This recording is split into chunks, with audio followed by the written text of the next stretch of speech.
모두를 주님의 이름으로 축복합니다.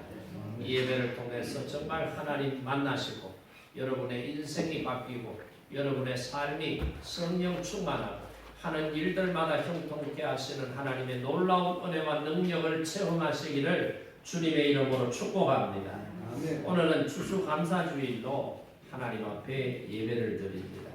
이 추수감사주일은 사람이 만든 것 같지만은 오늘 성경 말씀에 보니까 절기를 지키라라고 하나님께서 명령하신 것을 우리가 똑똑히 보게 됩니다. 그래서 이 추수감사주일 예배를 연례 행사처럼 습관적으로 드리는 그런 예배가 아니라 한 해 동안 하나님께서 우리에게 쓸 것을 넉넉하게 채워주신 그 은혜에 감사하여 드리는 믿음의 고백이 담긴 예배가 되기를 원합니다.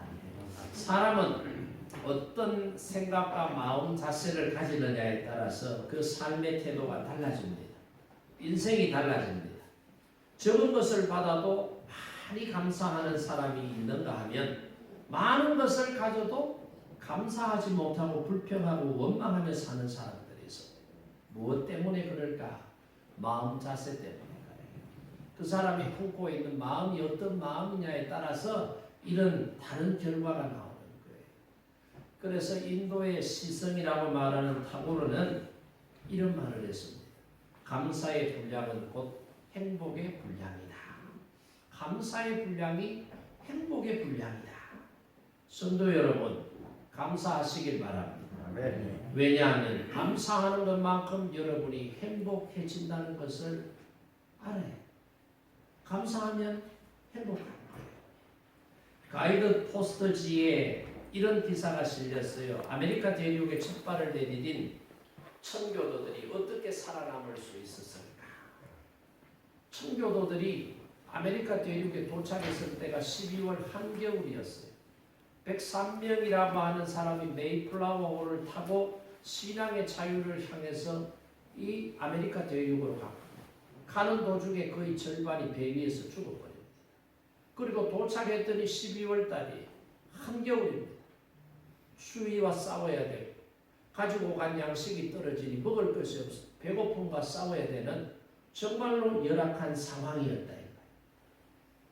그런데 어떻게 해서 그 열악한 상황 속에서도 이 신대륙에 도착한 이 신앙의 자유를 찾아 나섰던 청교도들이 생존할 수 있었느냐? 거기에 대해서 사회학자들이 아주 간단 명료하게 대답을 합니다. 어떻게 해서 살아남을 수 있었느냐? 어떻게 해서 아메리카 드림을 이룰 수 있었느냐? 그 대답이요, 하나님께 감사할 수 있었기 때문이다. 이게 사회학자들이 내린 결론이에요. 이게 뭐 종교 생활하는 신앙인들, 목회자들이 내린 답이 아니라 사회를 연구하는 사회학자들이 내린 결론이다. 이 말이에요.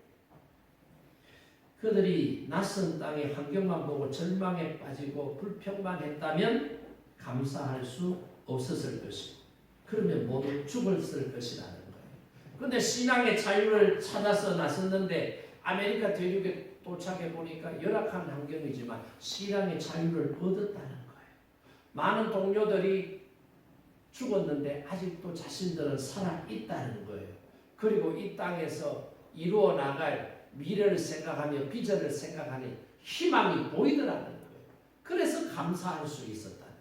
그래서 생존하게 되었고 그들이 꿈꿨던 신앙의 자유와 아메리카 드림을 이룰 수 있게 되었다. 그렇게 결론을 내리는 거예요. 이 청교도들이 그 아메리카 대륙에 도착했을 때 얼마나 힘들고 어려웠는지를 그 당시의 내용을 아주 리얼하게 소개한 게 이 브래드 포드라고 하는 사람이 쓴 일기장에 보면 그대로 남아 있는데 그 일기장을 보면은 12월 혹한의 추위가 계속되고 있다. 한 조각의 빵도 한 알의 옥수수도 없다. 풀과 나무 껍질, 해초와 들짐승으로 연명하고 있다. 오늘은 39번째 친구를 하나님께 보냈다. 이런 비참한 현실, 오 주님. 이렇게 일기장에 기록이 되어 있는 것. 추위와 굶주림, 44명이 죽었고 봄에 씨앗을 뿌릴 그런 혹식도 남아있지 않는 정말로 열악한 상황, 그런 상황임에도 불구하고 청교도들은 첫 열매를 수확해서 어떻게 해요? 눈물로 하나님 앞에 적은 것이지만 추수한 것을 내어놓고 감사 예배를 드렸다. 이게 이제 추수감사절의 기원이 되는 거예요. 성경에 보면은 이제 초막절, 장막절 이게 이제 추수감사절의 기원인데 실제적 추수감사절의 기원은 이 청교도들이 추수한 것을 하나님 앞에 감사하며 예배를 드렸던 11월 셋째 주, 이게 오늘 우리가 지키고 있는 현대교회의 추수감사절의 기원이라는 거예요. 그래서 이들이 어떻게 감사를 했느냐? 이들의 감사는 소유에 대한 감사가 아니라 하나님께서 살아있게 해주신 생명에 대한 감사였다. 내가 생존에 있음에 대한 감사, 신앙의 자유를 찾아서 대서양을 건넜는데 하나님의 은혜 가운데 여기 도착해서 신앙의 자유를 얻게 한 것에 대한 감사. 힘들고 어려운 상황이지만 하나님의 구원의 그 손길을 놓치지 않고 믿음으로 견디고 버티면서 구원의 은혜 베풀어 주신 것에 대해서 지금 감사했다는 거예요.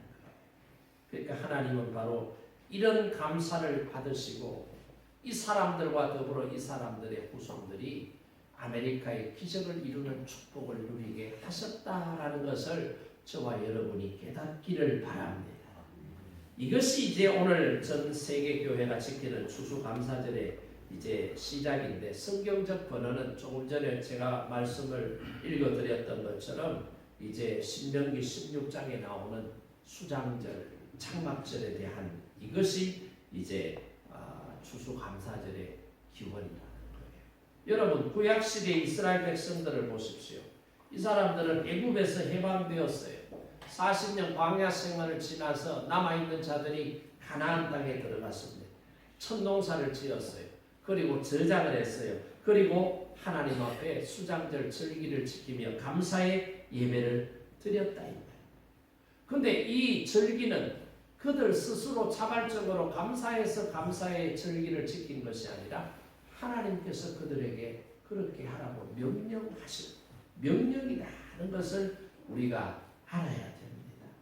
한 해 곡식을 거두어 창고에 다 넣어놓은 후에 양식 주신 하나님의 은혜에 대해서 감사하는 감사의 표현, 이게 수장절 절기라는 거예요. 그래서 저는 오늘 이 시간 이 본문 말씀을 통해서 우리가 추수감사주의를 왜 지켜야 되느냐, 지킨다면 어떻게 지켜야 되느냐, 이것을 한번 생각해 보면서 우리를 향하신 하나님의 크고 놀라우신 사랑을 한번 체크해 보는 시간이 되기를 원합니다. 먼저 추수감사절 절기는 왜 지켜야 하느냐, 12절 말씀해 보세요. 우리 12절 말씀을 함께 읽어봅니다. 너는 애굽에서 종되었던 것을 기억하고 이 규례를 지켜 행할지랴. 아멘. 여러분, 우리가 잘 아는 것처럼 이스라엘 백성들은 430년 동안 애굽에서 살았어요. 그런데 430년의 시간 속에 요셉이라고 하는 애굽의 총리를 모르는 왕이 이제 왕자에 오르게 됩니다. 그 왕이 정책을 새롭게 이발을 하는데 이 히브리인들을 지금까지는 자유인으로 요셉의 가족이라고 후대해 줬는데 이제는 더 이상 그럴 필요가 없는 거예요. 그리고 국가의 중요한 사업들을 추진하는데 많은 노동력이 필요한 거죠. 그러다 보니 히브리 사람들이 많으니 저 사람들을 노예화시켜서 현장에 투입하면 되겠다라는 생각을 가지고 어느 날 갑자기 이 요셉의 가족이었던 히브리인들이 노예로 전락하게 됩니다. 그곳은 비돔과 람셋을 건축하는 현장에 투입이 됩니다. 일한 대가를 받아야 되는데 노예로 전락이 되었기 때문에 그 어떤 것도 받을 수가 없습니다. 심지어는 그들이 결혼 생활을 해서 자녀를 낳는데 아들을 낳게 되면 어떻게 해요? 남자의 숫자가 증가되면 결국 내부적으로 반란 세력이 성장을 하게 되고 외부의 적들이 침략을 해서 안팎으로 공격을 당하게 되면 나라가 위태롭게 된다는 불안감에 쌓여서 이 히브리인들이 낳은 남자 아이들은 다 죽이라고 하는 아주 나쁜 법을 만들게 돼요. 그러니까 그 땅에 살면서도 노예가 되고 농사를 지어도 자기 소득은 없고 아이를 낳아도 남자아이들은 빼앗기고 다 죽임을 당하는 암울한 상황 속에서 살게 되잖아요. 이런 안타까운 상황 속에서 이스라엘 백성들이 하나님 앞에 고통을 호소합니다. 기도하며 부르짖게 됩니다. 이 고통과 호소하며 기도하고 부르짖는 음성을 하나님께서 듣고 보시고 어떻게 해요? 이스라엘 백성들에게 은혜를 베푸셔서 마침내 애국으로부터 해방되게 하시고 애국을 나와서 가나안 땅으로 들어가게 하시는 하나님의 은혜를 덧입게 되는 거예요. 40년 광야의 시간을 지나서 가나안 땅에 들어갔어요. 첫해 농사를 지었어요. 수확물을 거두었어요. 이제는 빼앗아 가는 사람도 없습니다. 이제는 자유인이 되었기 때문에 자기가 수고하고 애써서 지은 농산물, 자기 가정에서 태어난 자녀들, 이제는 그 누구의 간섭도 받지 않고 그 땅에서 살아갈 수 있는 은혜를 얻게 된 거예요. 이 은혜를 생각하니 이스라엘 백성들이 하나님께서 베풀어 주신 은혜에 감사합니다 라고 하는 믿음의 고백으로 하나님 앞에 뭘 드렸다는 거예요? 감사의 예배를 드렸다는 것입니다. 그래서 하나님께서 이런 이스라엘 백성들에게 뭐라고요? 감사의 예배를 드려라 명령하셨. 그 명령에 반응해서 이스라엘 백성들은 하나님 앞에 감사의 예배를 드리더라는 거예요. 자, 그러면 이게 3000년 전의 이야기다. 그렇게 치부하고 오늘 우리는 농경사회가 아니라 고도로 발달된 산업사회, 지식정보사회에 살기 때문에 농사 짓는 사람은 추수할 것에 있어서 추수감사 예배를 드릴 수 있지만 우리는 농사 짓지 않기 때문에 추수감사 예배를 안 드려도 되지 않느냐라고 생각하고 말하는 사람들도 가끔 보게 됩니다. 그런데 보세요. 근본적으로 돌아가면은 하나님께서 우리도 이스라엘 백성들에게 베풀어 주신 똑같은 은혜를 우리에게도 베풀어 주셨대요. 애굽의 억압과 같은 이 세상의 죄악의 억압을 저와 여러분이 받았지 않습니까? 죄로 말미암아 죽을 수밖에 없는 그런 형벌의 자리에 놓여 있었는데 하나님께서 저와 여러분을 죄에서 구속하시기 위하여 예수 그리스도를 이 땅에 보내시고 그 예수 그리스도가 우리의 유일한 구주 되심을 믿을 수 있는 믿음의 선물을 주시고 믿음으로 고백할 수 있는 은혜를 주셨기 때문에 저와 여러분은 죄와 사망으로부터 자유를 얻고 해방되게 하신 줄 믿습니다. 이런 죄에서 건짐을 받아서 하나님의 자녀가 되었고 자녀의 권세를 이 땅에 살면서 누리며 살아가는데 그리고 이 땅에서 자녀의 권세를 누리며 살다가 죽으면 하나님께서 우리를 영원한 하나님의 나라 천국으로 이끌어 가시는 이 놀라운 은혜를 우리가 가졌다. 이걸 생각하면 얼마나 큰 은혜냐, 얼마나 감사한 일이냐. 그래서 로마서 6장 17절 18절 말씀에 보니까 하나님께 감사하라. 하나님께 감사하라. 무엇을 감사하라고 바울이 말하느냐? 너희가 본래 죄의 종이더니 너희에게 전하여 준 바 교훈의 본을 마음으로 순종하여 죄로부터 해방되어 의의 종이 되었느니라. 죄로부터 해방되어 의의 종이 되게 하신 것에 뭐 하라는 거예요? 감사하라. 할렐루야. 아멘. 하나님은 오늘 한 해에도 우리에게 많은 은혜를 주셔서 북한의 핵 문제가 심상치 않아요. 한미일 공조를 하니까 막 하루에도 막 며칠간에 걸쳐서 막 탄도미사일을 쏘고 핵 개발을 또 하겠다고 얼음장을 놓고 그러잖아요. 이런 불안한 남북 정세 속에서 또 세계 정세도 얼마나 불안합니까? 나라의 경제는 또 얼마나 힘들고 어렵습니까? 그럼에도 불구하고 올 한 해도 여기까지 하나님께서 우리를 인도하셨다는 거예요. 그리고 옛날에 비해서 한번 생각을 해보세요. 저도 20, 30년 전에 어떻게 살았느냐 가만히 한번 생각을 해보니까 한 20, 30년 전에 핸드폰이 어디 있어요? 그건 전부 유선잖아. 그리고 조금 발달해서 나온 게 삐삐 알아요? 삐삐 해본 세대도 있고 안 해본 세대도 있는데 삐삐. 그러다가 막 무전기 큰 거만한 모토로라에서 나온 핸드폰. 그러면서 지금은 보세요. 막 접었다 폈다. 사람들 손에 전부 핸드폰. 그 핸드폰 속에서 세상의 모든 지식과 정보들을 다 가지고 있어요. 여러분 집에 가면 노트북이다, 데스크탑에 컴퓨터다. 자동차 보세요. 시내 나가보면 주차장, 돈 주고 주차하는 유료 주차장에도 자리가 없어서 차를 못 세워요. 여기 우리 교회 앞에도 출퇴근 시간에 보십시오. 얼마나 많은 차. 도로가 주차장화되어 있어요.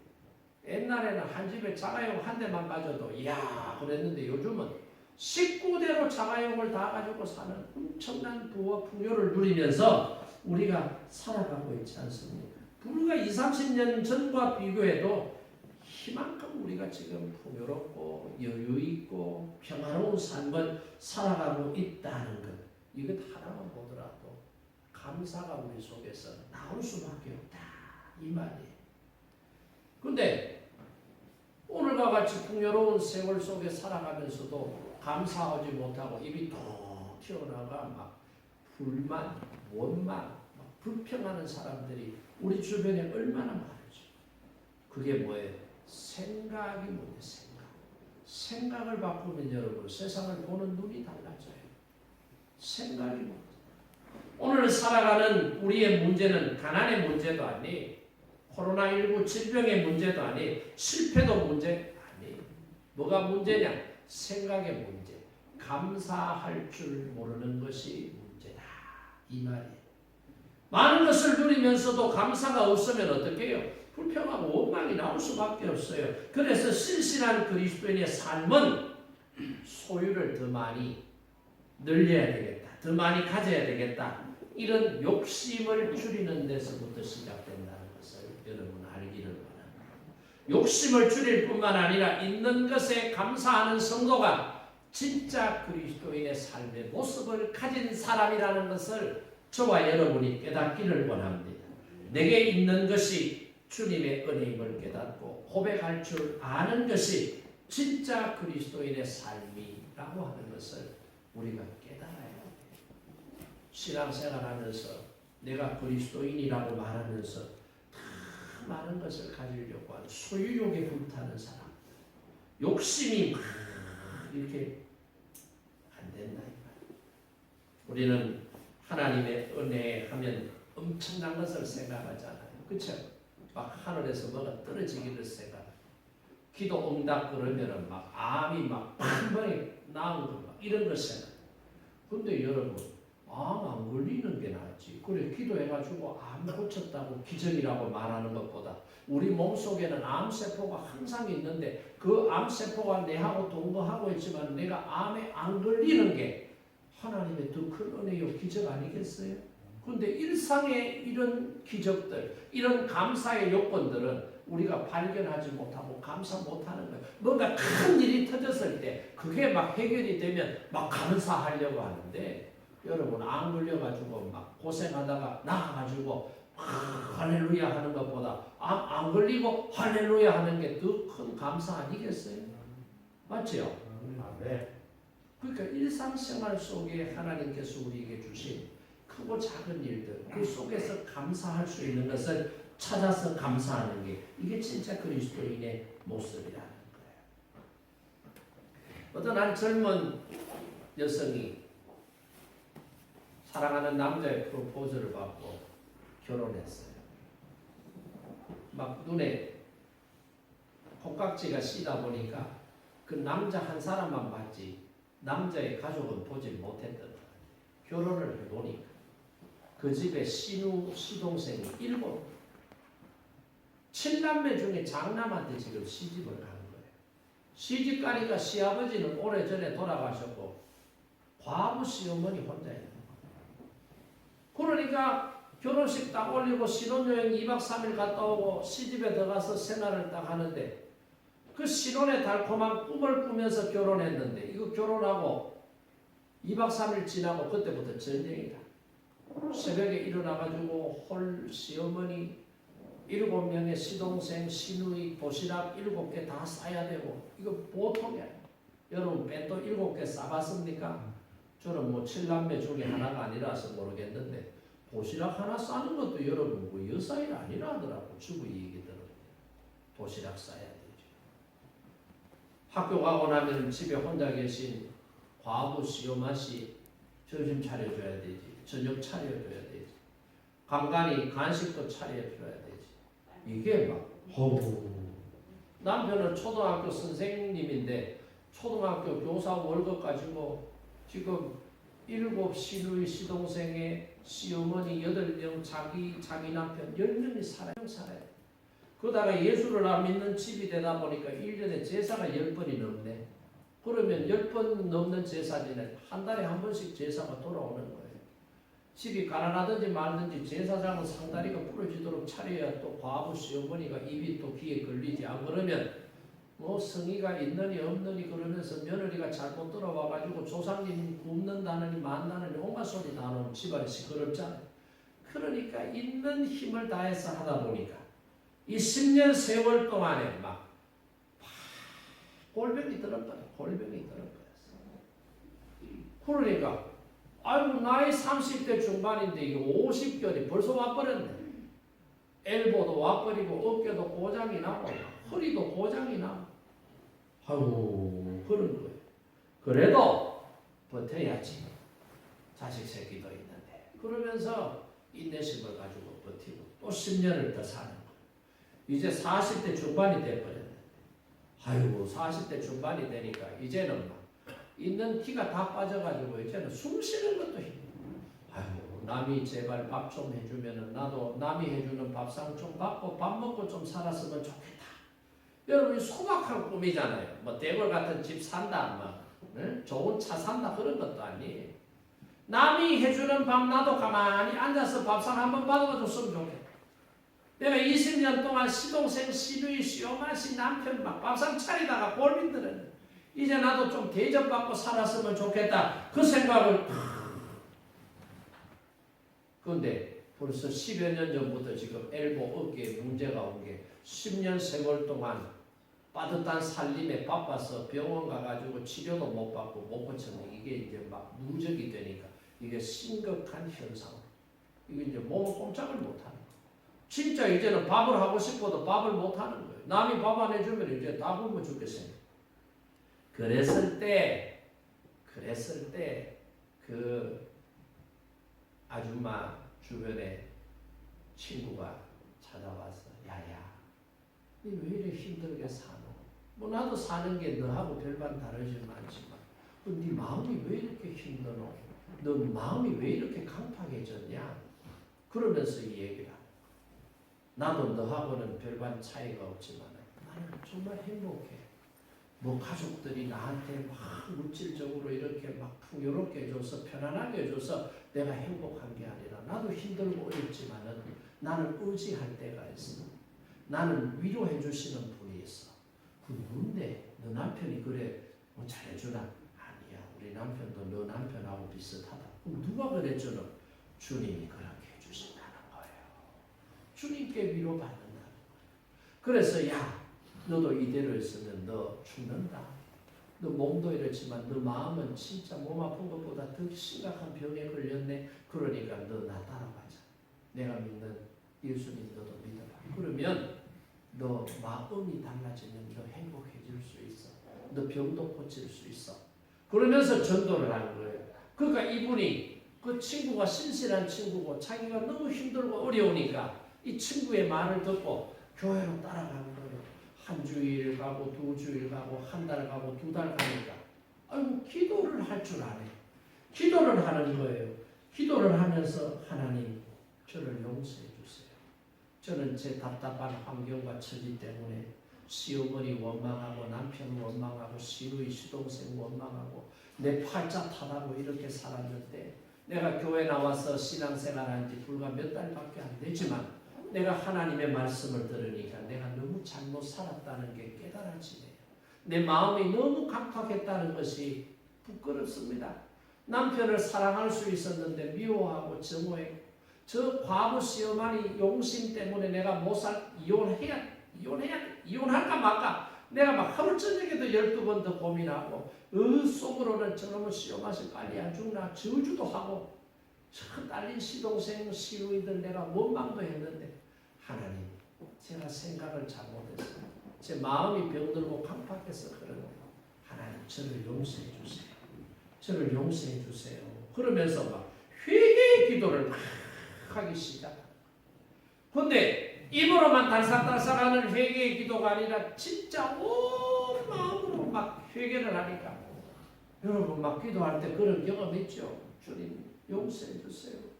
주님 감사합니다 하면 막 콧물도 흐르고 눈물도 흐르고 막 하면 어떻게 해요? 이거 뭐 어떻게 닦아야 되지 뭐 의하겠는 거죠. 아 지금까지는 이게 이제 팔이 안 올라가지고 뭐 콧물 닦고 눈물 닦는 것도 안 되는. 아 기도하면서 막 눈물 콧물이 나오고 하는데 아이고 주님 죄송합니다 용서해 주세요. 손이 올라가네. 손이 올라가요. 손이.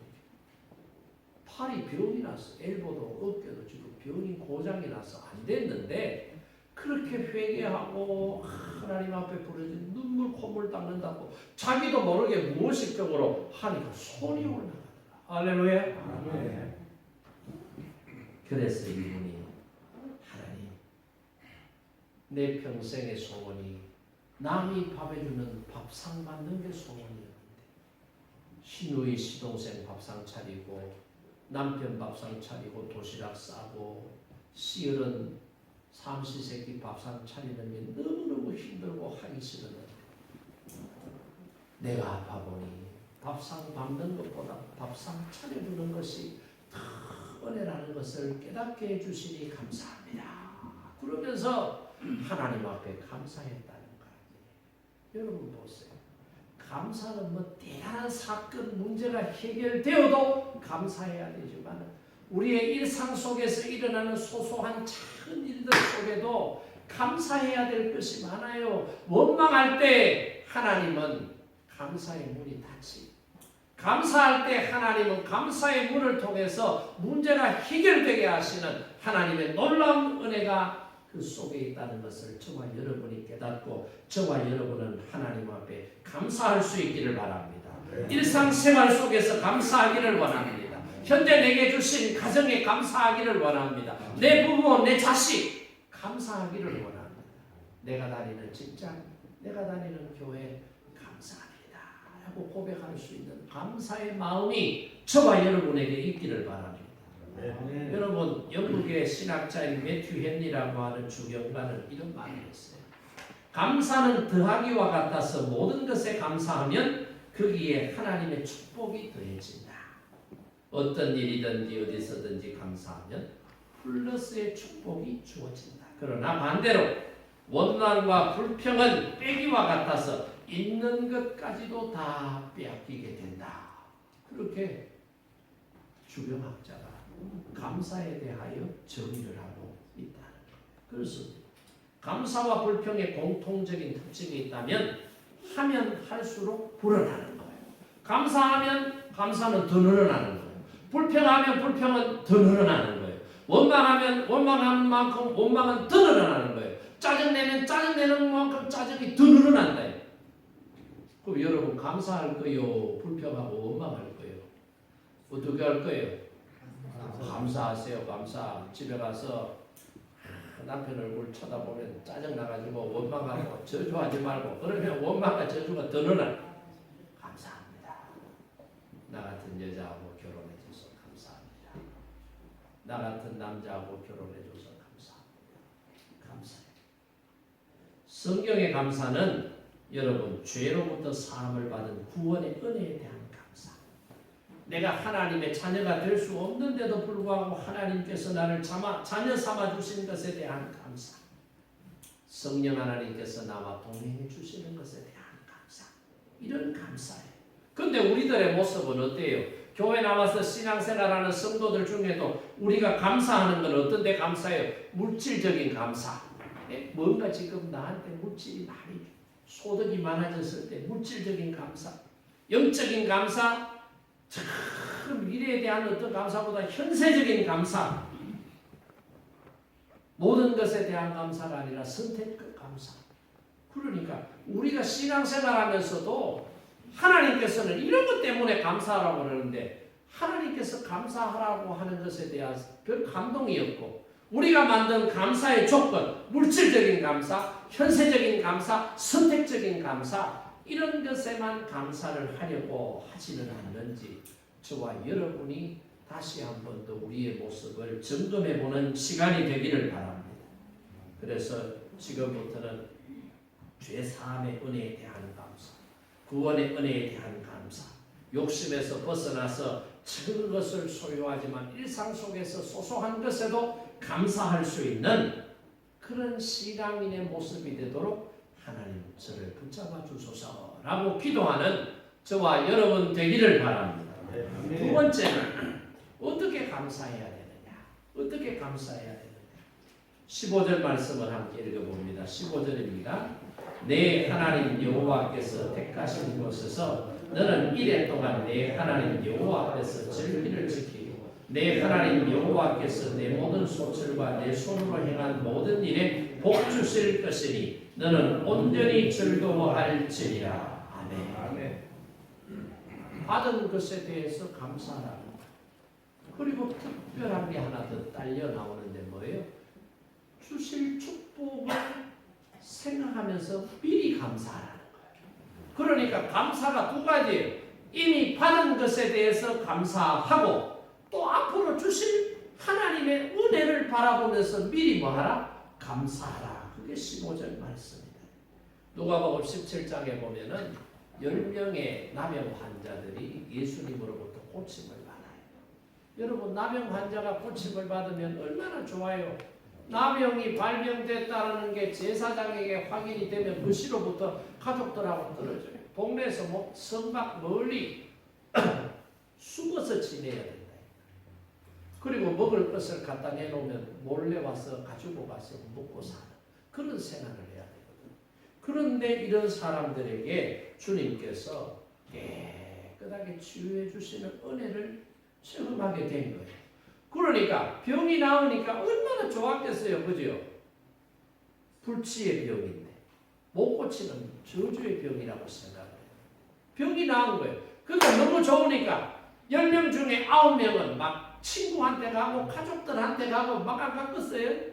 근데 한 명은 친구도 만나고 싶고 가족도 만나고 싶지만은 내가 먼저 나의 병을 고쳐주신 예수님께 찾아가서 예수님 고맙습니다. 감사합니다. 내가 인사라도 하고 가야지. 그 생각하고 한 사람은 예수님께 와서 고맙다고 인사를 했다는 거예요. 그랬을 때 예수님께서 하신 말씀이 9은 어디 있느냐. 너무 서운한 마음으로 그 말씀하셨다는 거예요. 여러분 감사라고 하는 것은 단순히 심리적인 느낌이 아니에요. 감사할 일이 내한테 있으면 반드시 뭘 해야 되느냐? 보답의 차원에서 표현할 수 있어야 이게 감사가 된다는 거예요. 이솝우화에 이런 이야기가 있습니다. 어떤 농부가 산길을 걸어가는데 으슬프게 울부짖는 호랑이의 울음소리가 들리는 거예요. 그래서 그 울음소리가 나는데 두렵고 떨리지만 한번 가봤어요. 너무 슬프게 우니까. 가보니까 사람들이 호랑이를 잡기 위해서 덫을 놔놨는데 깊은 웅덩이 덫을 놔놨는데 거기에 호랑이가 빠진 거예요. 호랑이 힘으로 점프해서 못 올라오는 거예요. 그러니까 몇 날 며칠을 거기 갇혀서 불안한 상태로 굶주림의 상태로 그렇게 버려져 있으니까 호랑이가 죽음에 대한 두려움 때문에 구슬프게 울고 있었던 거예요. 그래서 농부가 보니까 너무 딱한 거예요. 그런데 마음 한편으로는 내가 저놈 호랑이 구해주면 호랑이가 날 잡아먹으면 어떡하나 라는 생각도 있었지만 호랑이한테 물어보니까 안 잡아먹겠다고 약속을 하는 거예요. 그래서 네가 안 잡아먹겠다고 하니까 내가 너를 건져주마 하고 호랑이를 건져준 거예요.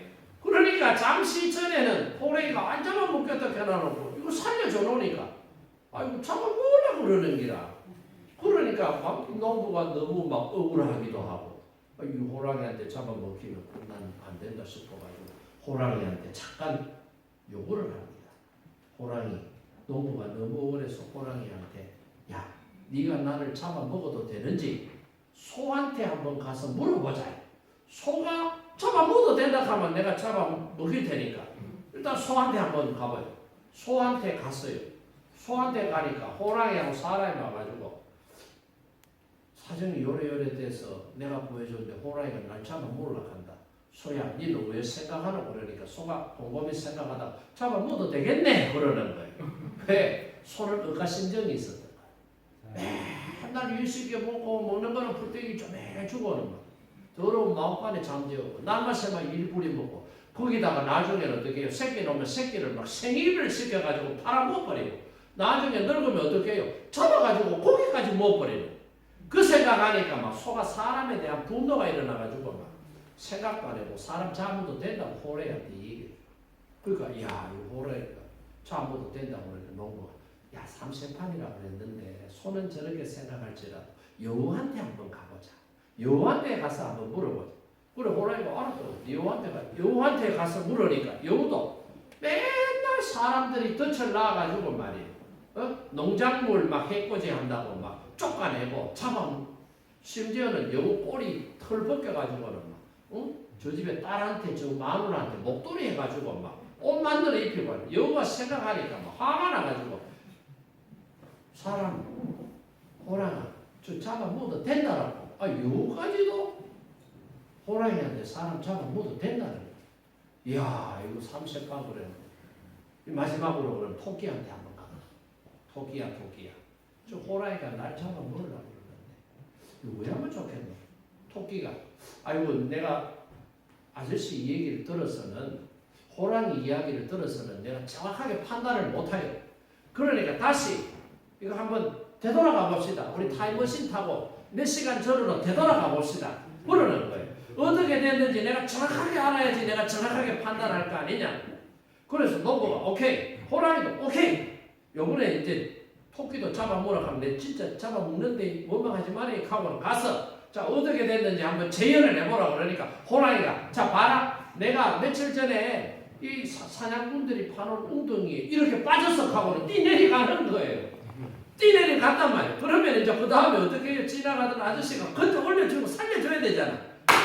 그러니까 토끼가 뛰내려간 호랑이가 뭐라 말을 하는데 아저씨한테 아저씨 이제 그냥 가세요. 아저씨 살았어요. 이게 이제 이솝 우화에 나와는 우화예요. 이야기예요. 이놈의 호랑이를 여러분 제가 짧은 이야기지만 2, 3분 이야기를 하면서 여러분 마음속에서 느꼈던 마음은 뭐예요? 저런 배우맹덕한 놈이 있나요? 놈이 아니고 호랑이가 있나요? 쥐를 살려줄 사람을 어떻게 잡아먹으려고 저 나쁜 호랑이 그런 마음이 들었어요? 안 들었어요? 안 들었어요? 여러분 병원 가봐야 되는데 난 많이 들던데 저런 배은망덕한 호랑이가 있나? 이런 마음이 들어야 된다 이 말이에요. 왜 그래요? 왜요? 은혜를 입었으면 은혜에 복원해야 되는데 은혜를 갚기는커녕 어떻게 해요? 자신을 구해준 그 지나가는 아저씨를 잡아먹으려고 왜 며칠 동안 굶어서 배가 고프게 이러면 안 된다 이 말입니다. 그러니까 여러분 여기서 우리가 얻을 수 있는 교훈이 뭐예요? 받은 은혜에 감사하지 못하는 것은 이 호랑이만 못하다. 할렐루야. 아멘 안 하는 거래. 이렇게 은혜를 받았으면 하나님 앞에 뭐 해야 돼요? 감사합니다. 주님 감사할 수 있어야 되지. 죄의 문제, 구원의 문제, 이 땅에 살면서도 하나님의 자녀가 되는 권세, 의롭게 살아갈 수 있는 길, 죽으면 하나님의 품에 안으시고 영생하게 하신 이 놀라운 은혜를 저와 여러분이 누리고 있음을 믿으시죠? 네. 믿고 있으면서도 우리는 왜 하나님 앞에 감사 못하느냐 이 말. 감사 못하는 사람이 나쁜 호랑이하고 똑같은 사람이에요. 회개하세요. 감사하기를 원합니다. 감사해요. 또 하나는 뭐예요? 이미 받은 은혜에 감사하는 것도 중요하지만 앞으로 하나님께서 내게 주실 은혜 그 축복을 바라보면서 미리 뭐 하라는 거예요? 감사해야 된다. 미리 감사해야 된다. 복 주실 것이니 너는 온전히 즐거워할지니라 그랬어요. 복 주실 것이니 이거는 미래예요. 미래. 앞으로 복을 주실 것이니 그러니까 복 주실 것이니 지금 뭐 하라는 거예요? 먼저 감사하라 이 말이에요. 그 감사는 과거의 은혜에 감사하는 것으로 끝나서 되는 것이 아니라 현재의 은혜에도 감사하고 미래의 은혜에도 감사할 수 있어야 이게 진짜 감사이다라고 하는 것을 말씀해 주고 있는 거예요. 여러분, 더 잘되게 하실 하나님의 은혜와 축복을 생각하면서 미리 감사할 수 있기를 바랍니다. 여러분, 물건 살 때에 좋은 물건이 있어요. 근데 사러 갔더니 그 물건이 그 집에 없네? 그러면 미리 여러분이 뭐 해요? 주문하는 거예요. 그 주문해도 못 믿어보면 뭐 해요? 선불 걸어 놓는 거예요. 예약금 걸어 놓는 거예요. 그러면 어떻게 해요? 언제쯤 되면 물건이 나한테 올 것입니다 라고 하는 이야기를 듣고 그렇게 하는 거죠. 하나님이 주실 복, 이 복을 생각하면서 미리 감사하는 것, 이와 같은 이치라는 것을 우리가 알아야 돼요. 왜 미리 감사를 해야 되느냐? 하나님께서 역사하실지 어떻게 역사하실지 기대하라는 거예요. 지금까지는 체험을 통해서 경험이 되었는데 앞으로 주실 축복은 일어나지 않는 일. 근데 지금까지 내게 베풀어 주신 은혜와 하나님의 축복을 내게 주실 축복은 어떤 것일까? 설렌다는 거예요. 기대감이 생긴다는 거예요. 이런 기대감을 가지고 이런 즐거운 마음으로 하나님의 역사하신 그 축복을 감사하는 마음으로 즐기라는 거예요. 스티븐 윌리엄 호킹이라고 하는 사람이 몇 년 전에 죽었죠. 호킹 박사, 세계적인 물리학자. 근데 이 사람은 루게릭이라고 하는 아주 몹쓸 병에 걸려서 휠체어에 앉아 있는데도 이게 몸이 조정이 안 돼. 그래서 막 옆에 막 달아놓고 이러잖아요. 그런데 이 천재 물리학자인 이 스티븐 호킹이라고 하는 박사가 그렇게 대성할 수 있기까지는 조력자가 있었다. 그 조력자가 누구냐? 스티븐 호킹 박사의 아내인 제인 호킹이라는 부인이 있었다. 여러분, 남편이 그렇게 몸이 막 엉망진창이 되고 해서 문제가 생기면 어떤 여자가 그 남편 바라보고 붙잡고 그래 살겠어요. 근데 이 제인이라고 하는 여성은 그 남편의 연약함을 긍휼히 여기고 남편을 위해서 헌신적으로 봉사하면서 가정을 계속 유지시켜 나가는, 부부 관계를 유지시켜 나가는 거예요. 그래서 그 남편이 아인슈타인을 능가하는 세계적인 천재 물리학자로 지금 평가를 받고 있잖아요. 이 제인 호킹이 고백하기를 만약 하나님에 대한 믿음이 없었다면 나는 남편의 병이 악화되는 상황에서 살아갈 수 없었을 것입니다. 그렇게 고백을 합니다.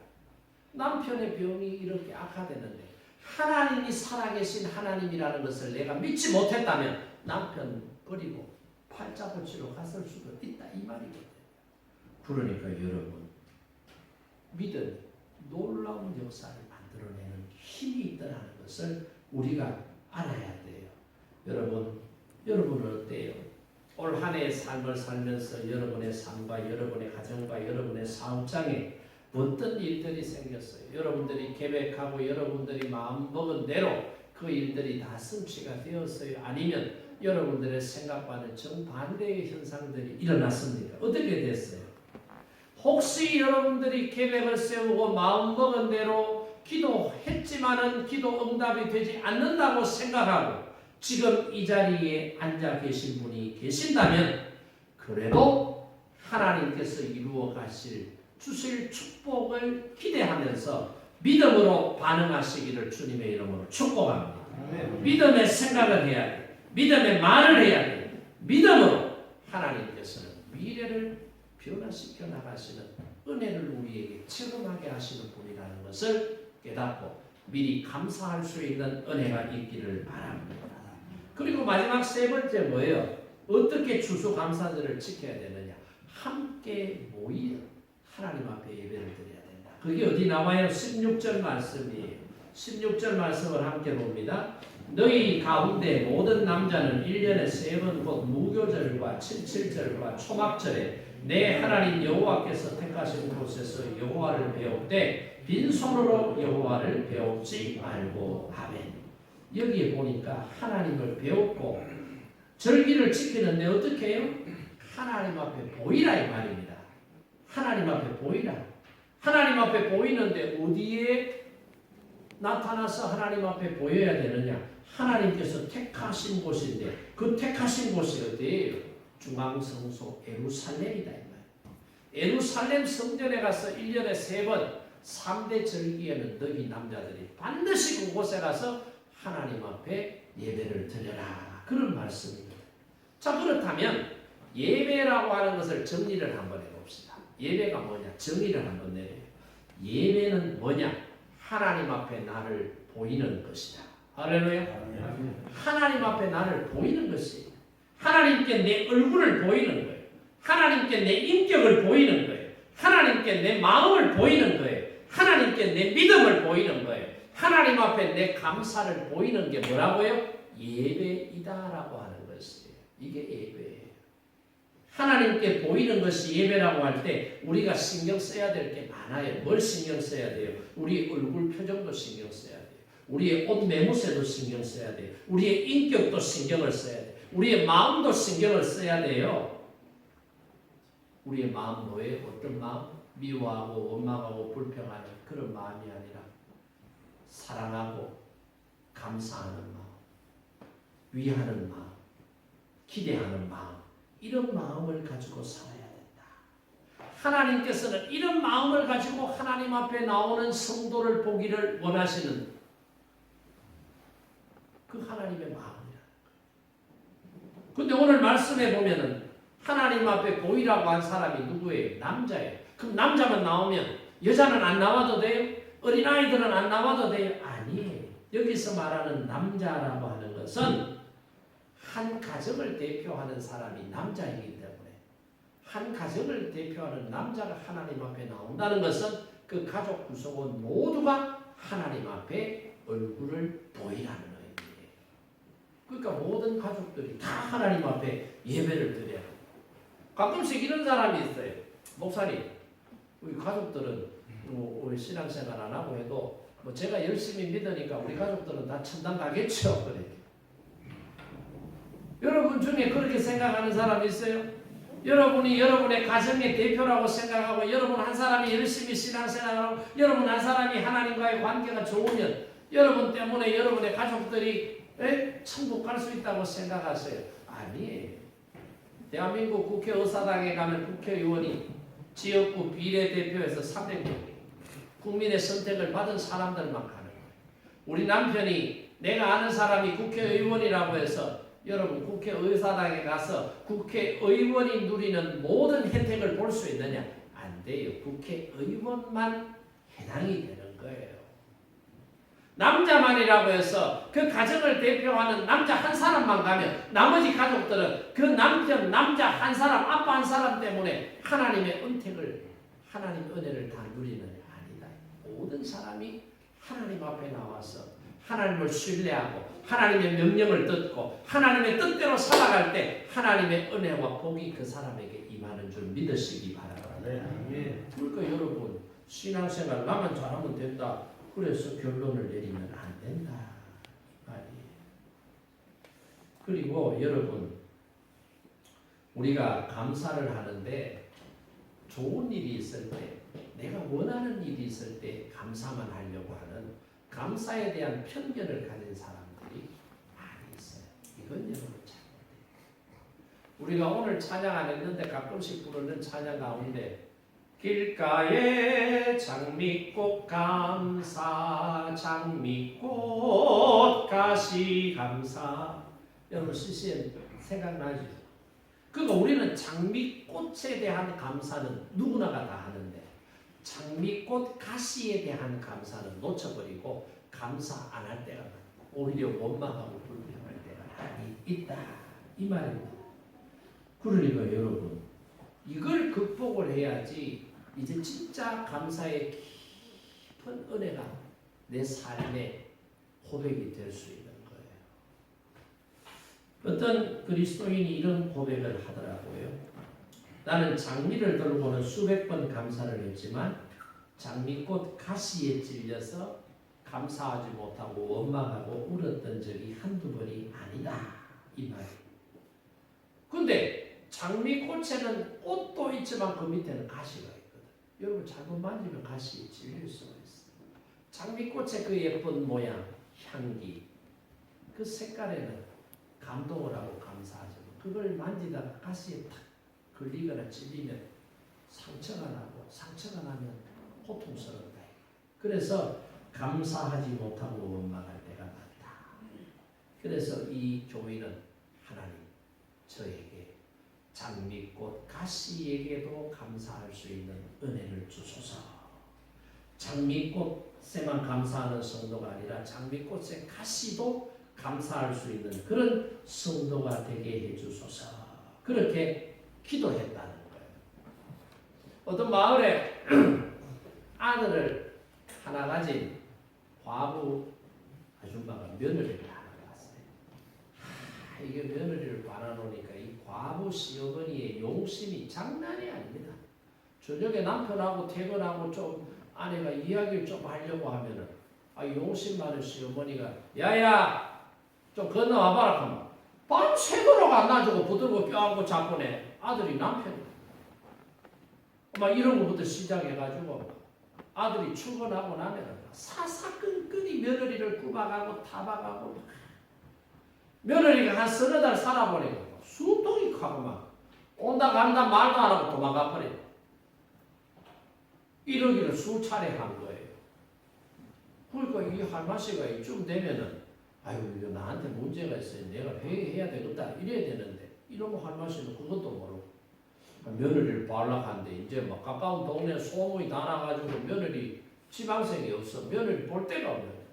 그러니까 그 동네에 아주 지혜로운 선생 한 사람이 살고 있는데 그 선생에게 찾아가서 사연을 얘기를 한 거예요. 야 이래 됐는데 이거 어쩌면 좋겠습니까?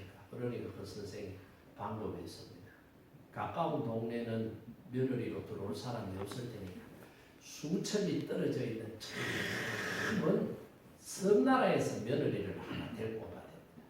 내가 알고 있는 섬나라 중에 아주 순종잔하고 온순한 그런 여성들이 살고 있는 섬을 내가 하나 알고 있는데 내가 연락해서 며느리감 하나 보내달라고 할게요. 아이고 그래 주시면 저는 감사하지요 라고 해서 며느리를 한 사람 본 거예요. 이제 외국인 며느리를 본 건 아니에요. 외국인 며느리를 봤는데 이거 뭐 며느리 본다는 것에는 고마웠는데 같이 며칠 살아보니까 말이 안 통하네. 하, 여러분 말이 통해야 돼. 네? 여러분 말이 안 통하면 얼마나 쓰더라도 여러분 한국말을 아는 한국인끼리 결혼해도 의사소통이 안 되는 경우가 있죠. 동문서답하고 생각이 다르고 막 이러면은 말을 해도 말이 안 돼. 이거 소통이 안 되는 경우에 이게 답답하고 외국인하고 결혼을 시켜서 며느리를 보내니까 이놈의 용심 많은 과부 시어마시가 또 용심을 좀 부리려고 하는데 뭘 해도 말을 통해야 돼. 그러니까 말이 안 통하니까 더 답답하니까 더 열받잖아요. 그러니까 막 꼬집고 때리고 막 할퀴고 난리를. 아이 서너 달 이렇게 살아보니까 어이구 수천리 떨어진 섬에서 시집온 이 외국인 여성이 미치겠습니다. 이거 좀 잘 살아보려고 행복하려고 시집 왔는데 남편을 잘해주는데 이놈 남편 엄마가 막 매일 구박하고 이러니까 아이고 못 살겠다. 그래서 자기를 중매해준 그 동네의 지혜로운 선생한테 찾아갔어요. 선생님 이 집에 오면 행복한 줄 알고 시집 왔는데 지금 내가 더 불행하게 됐어. 내 지금 살아야 되나 말아야 되나 고민이 생겼습니다. 이거 왜 하면 좋겠어? 해결책을 좀 가르쳐 주세요. 그러니까 해결책이 있지. 그럼 가르쳐 주세요. 그럼 내가 시키는 대로 할래? 하지요. 그러니까 이제 딱 우리말을 가르쳐 줘요. 네가 앞으로 시어머니가 뭐라고 말하든 무슨 짓을 하든 너는 감사합니다. 감사합니다. 감사합니다. 그것만 하라는 거예요. 그래서 그 자리에서 이제 한국말을 하나 배운 게 감사합니다. 그래가지고는 이제 집에 왔네. 시어머니가 어디 가다가 이제 이놈은 니언 그러면서 막 그러니까 감사합니다. 뭐 이런 게 다 있노. 한번 집 나가도 감사합니다. 막 일을 먹을지 시켜도 감사합니다. 감사합니다. 감사합니다. 네 감사. 그러니까 싸움이 안 되는 거라. 그러니까 시어머니가 스스로 지치는 스스로 양심의 가책이 되는 아유 저래 착한 며느리 내가 구박을 해도 내가 꼬시고도 내가 때려도 내가 막 박해를 해도 저놈의 며느리는 감사합니다. 뭐가 감사한지 모르지만 감사합니다. 감사합니다. 그러니 좀 미치고 팔딱 뛰겠네. 왜 하면 좋겠네. 그때부터 이 요마시가 마음을 바꾸는 거예요. 마음을. 내가 잘못해. 저렇게 착한 며느리를 내가 바라놓고 내 아들을 위해서 저렇게 착한 며느리를 봤는데 내가 너무 며느리를 못되게 자기 스스로를 돌아보더라는 거예요. 자기 스스로를. 그러니까 보세요.